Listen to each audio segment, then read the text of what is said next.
Hello my friends, it's Bella and welcome to my thought for Sunday. And my thought for Sunday this week, I think it had to be based around how we're living at the moment, how our life's going and what's happening to us all, and what an unnatural way for us, that what we're used to, that we're living. I do think it's a hard time. Very hard time. The worst is to hear the deaths every day. It's heartbreaking. And I'm sure every one of us as individuals would do anything we could possible to eliminate that. But as individuals we can do a little small step. One of them is staying indoors. We know that. We all know that. We're all doing it, and it's fabulous how everybody's doing that. Although people are getting a little bit impatient now, which you can understand. You can understand what's happening with the economy. How do you balance the human life against the economy? It's all over the news every day, isn't it? So how do you deal with that indoors? Okay, so how are we dealing with it individually? In our four walls, how are we dealing with it? It's frustrating, isn't it? We're not living our normal lives. It's not how we've lived for years. It's completely alien to us. And when we're put in that sort of position, and we're fearful, because most of us are fearful. I'm frightened. I don't want to get this thing. I don't want my family to get it. I'm frightened. And sometimes that fear and being locked down and not being able to get out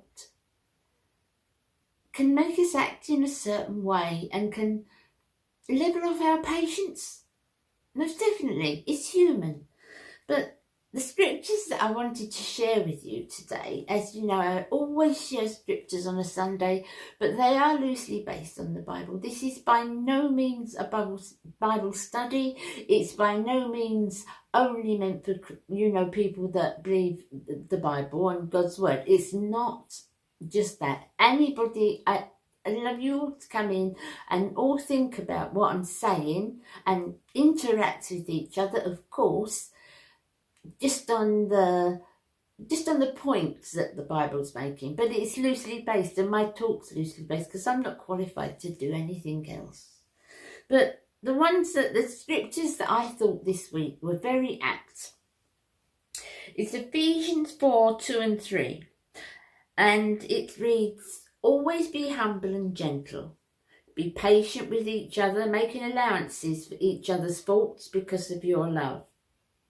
Make every effort to keep yourselves united in the Spirit, binding yourself together with peace." Now, I think that's an absolute lesson and an absolute amazing recommendation for getting through this particular time.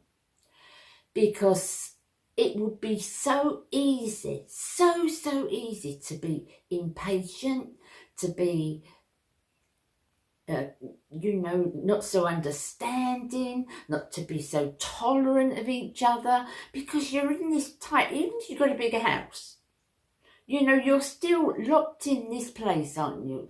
24/7 with, your loved ones or your husband or mum and dad or your children, or whatever way you are locked down, and it's so easy to lose patience. And I really found this scripture really helpful this week, because you those of you that know me know I often come on with Baz, and we have a laugh, and we're good friends as well, which is a really important thing, I think, in a marriage. Really important thing.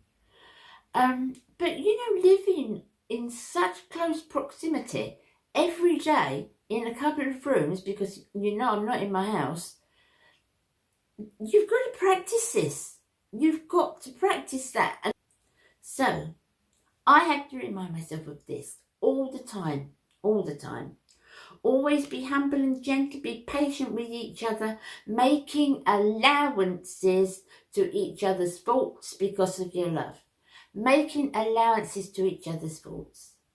I've got faults, Baz has got faults, we both do things wrong, we're human beings, but when you're in that close proximity every day, it's so easy to, well, you go away, you're getting on my nerves. It's so easy to do that. I think now's not the time for that. Now is definitely, well, never's the time for that really, but particularly now. We all have arguments. We all disagree with sometimes. We all don't all think the same. However much people love each other, we don't always feel the same about things. But when you're living the way we're living now, which is completely alien to us, we have to remind ourselves that we're scared. I'm sure most of you are scared. I know I'm scared. And that other person, your family member, whoever it may be, your friends, whoever you share your home with, they're scared too. So they're a bit prickly too. And I think it's a really important thought to keep in mind that, you know, to keep the home as loving as you possibly can. And it's so hard. It's so hard when all this is happening, because, you know, we're all human and we're all, you know, there's times when I say, just go away, I want to be on my own, I want to think about, of course, because we're all human, none of us are super person. So we all feel like that sometimes.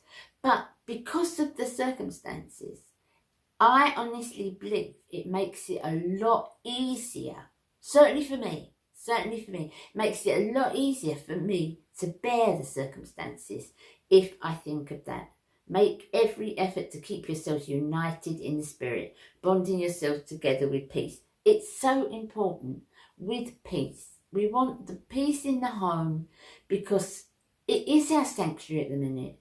It is our safe place at the minute, literally our safe place at the minute.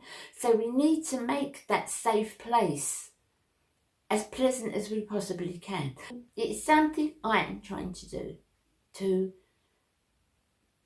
be as tolerant as I can, as understanding as I can, accepting as I can, so that the home environment, our safe place, our haven, which we all need at the moment, is there and it's stable and it's as pleasant and as welcoming as we can possibly make it.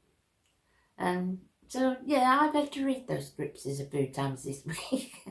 Of course, we're all human, like I said, you know. Sometimes I'll be doing something, and I'm used to a much bigger house. I don't have a big house by any means, but I have a much bigger house than this little flat. And I've got a quite large kitchen, you know. I've got dining table out there and everything, so I've got quite a large kitchen, but it's a little galley kitchen here. So, you know, it can't really, more than one person can't really work in it at a time. And you know, Baz will come out to make a drink like he does when we're at home, but I can be right over the other side of the kitchen. But he comes out, it's right next to each other because it's a galley kitchen. And my automatic instinct is, can you not wait until I finish doing what I'm doing? But no, I'm trying, I have to read these scriptures to remind me, because that's my automatic instinct. But I'm trying to be, okay, love, you get your water and I stand to one side. It's no biggie, it's no big deal, and it just makes everything more pleasant, because we want as much pleasantness as we can in this awful time. As always, you know, I'm referring to people, I'm referring to you lovely guys that are in a similar predicament to myself. So we're in lockdown with no sign of the virus. My family haven't as yet, please God, they haven't. So that's right. If you're indoors and someone you love has got the virus and someone you love is fighting, that's another story. I'm not saying to you, you know, be peaceful as you can, or that's another story. That's a heart-rending story, and I am just referring to those of you that are just like me, indoors 24/7, smaller house with your husband, and you know, I was good. I kept going there and trying to be as patient as you possibly can be. Okay, guys, so thank you for watching. I will put the scripture across the top as I always do, and in the box below. Please tell me what you think. What do you think? How are you bearing up in this time? How are you coping? I really hope you're all coping well, because it's not an easy one, is it? Take care of yourselves, loves, and I will see you again tomorrow. If you're not fed up with my face, I'll see you again tomorrow. You take care. Oh, what could I say what I've got tomorrow? I bought some clothes because I didn't have hardly any with me, so I've got just some t-shirts. I've got this is one of the new ones. I've got a few t-shirts, a few tops, and a few crop leggings that I thought I should get, because I haven't got those summer clothes with me, and I know I'm going to need them. So anyway, that's in tomorrow's video. You take care now. Bye, my darlings. Bye.